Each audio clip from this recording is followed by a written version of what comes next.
qui est une entrepreneure à Tel Aviv. Bonjour, madame. Bonjour. D'abord, la libération des 2 otages, ça en fait 4 finalement qui sont libérés dans les derniers jours. Qu'est-ce que ça vous apporte? Qu'est-ce que ça vous donne comme espoir?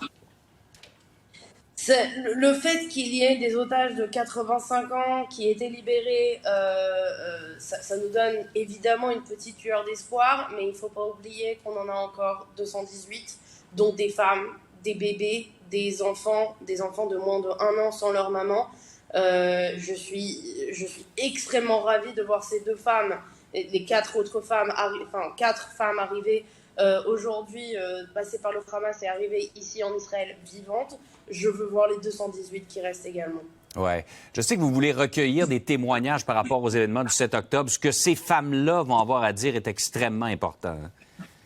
Exactement. Alors, grâce à une initiative incroyable aujourd'hui sur les terrains en Israël, nous avons réussi à rassembler des témoignages, le récit des survivants des fêtes de ces kibboutz qui ont été massacrés, de ces personnes qui ont été violées, pour que on ne puisse jamais oublier leur histoire, pour que on ne puisse jamais revoir quelque chose de la sorte arrivée après 2023. Vous pouvez lire ces témoignages en 3 langues sur le site october7.org. October7.org.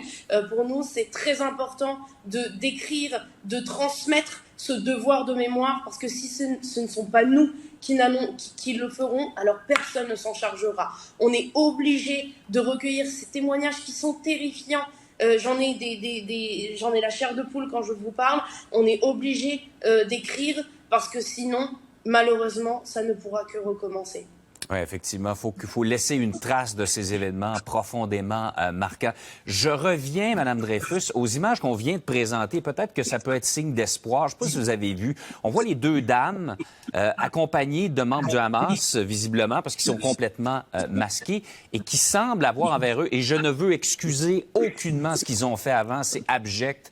Ce sont des barbares, ce sont des terroristes, mais je les vois traités avec quand même ce qui semble être beaucoup de soins, de politesse. Est-ce qu'il vous reste un espoir qui est dans ces gens-là, un peu d'humanité pour en arriver à libérer tous les otages? Je suis désolée, mais absolument pas.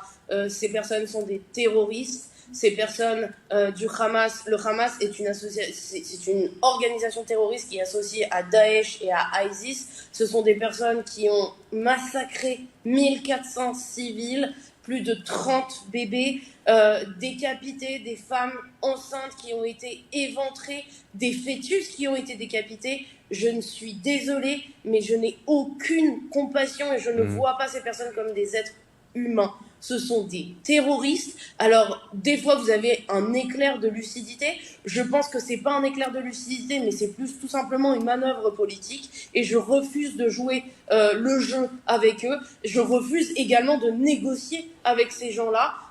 Ces gens-là doivent être éliminés, tout simplement. Pour vous, l'armée doit aller de l'avant avec l'offensive terrestre, ou si on doit essayer de gagner du temps pour essayer de libérer le maximum d'otages? Alors, l'un n'empêche pas l'autre. Évidemment que nous devons utiliser tout ce que nous avons à notre disposition, c'est-à-dire les liens qu'on a avec les Qataris, les liens qu'on a avec les États-Unis, les liens qu'on a avec l'Europe et l'Occident. Il ne faut pas oublier que cette guerre, ce n'est pas Israël contre la Palestine. Ça, c'est ce que le Hamas veut nous faire croire. Cette guerre, c'est le monde éclairé contre le monde et les forces du mal. Il faut que vous compreniez ça, il faut que les médias étrangers comprennent ça également. C'est ce que nous, on vit aujourd'hui. Évidemment qu'une offensive terrestre apportera énormément de dommages au Hamas, mais apportera également énormément de dommages au côté israélien. Je ne suis pas stratège de guerre, je ne suis pas stratège militaire. Moi, je suis une personne qui vit en Israël, qui aurait pu être une de ces victimes, car j'aurais dû me rendre dans le sud d'Israël le 8 octobre. Donc, la seule chose que je peux vous dire, c'est que mon cœur de maman parle, mon cœur occidental parle également, et je vous dis que en tant que médias étrangers, il faut arrêter de faire la comparaison entre les atrocités commises par le Hamas et les dommages collatéraux créés par l'offensive militaire israélienne. Il ne faut pas oublier que Israël prévient avant de bombarder. Il ne faut pas oublier qu'Israël a prévenu depuis plus de 2 semaines qu'il va falloir vider une partie de la bande de Gaza, car on va y rentrer. Et je peux vous assurer que le Hamas fait tout pour garder des cibles civiles à l'intérieur, pour qu'on puisse après utiliser ça sur un plan médiatique et pleurer sur leur cause.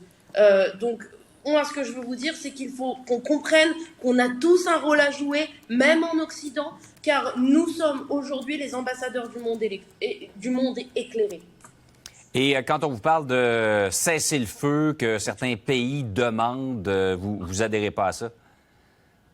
Alors, écoutez, c'est évidemment pas ce que je souhaite, mais si demain le Luxembourg attaque la France, tue 5000 personnes, parce que 1400 Israéliens à l'échelle de la France, c'est entre 5000 et 20 000 personnes, et prennent plus que 2000 personnes en otage, je douterais que la France accepterait un cessez-le-feu. Rendez-nous les 218 otages, et là on pourra discuter d'un cessez-le-feu. Avant, il n'y a pas de cessez-le-feu, il n'y a pas de cessez-le-feu à avoir. On parle d'une organisation terroriste qu'il faut éradiquer. Madame Dreyfus, c'est très clair. Merci beaucoup d'avoir été avec nous ce matin. Merci à vous. Au revoir.